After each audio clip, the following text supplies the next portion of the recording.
कुडचडे मार्केटात एके भाजे विकपी बायले कडेन 500 रुपयांच्यो खोट्यो नोटी सापडल्यो। आयतारा राती 8 वरांचेर एक अनवळखी बायल गिरायक तोंडाक कपडो बांदून भाजी घेवपाक तिच्या कडेन आयिल्ली।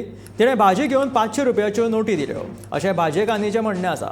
भाजेकान सोमारा दिसा भाजयेच्या मालाचे पयशे दिवपाक मडगांवां बाजारांत गेली त्या वेळार तिका कळ्ळें की तिच्या कडेन 500च्यो खोटी नोटी आसात।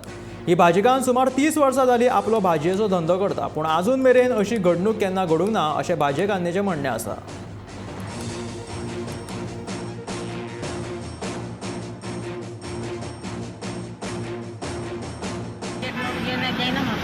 आयतारा 8 सुमारे सगळी बांधून आसा न्हू, थंय गळे दोन दिसतात कोंकणी उलयले ते एक बायलेने दादले आसलेले ते हेल्मेट घालून आनी मास्क घातलेले तेगे तोंडाक। काल मडगांव गेले न्हू माला पयस दिवपाक, ते पटकून हाडले जेवून म्हाका तापोवपाक हाडले। तूं बाजार बसून कितें मेळना काय ना म्हणून सांगले।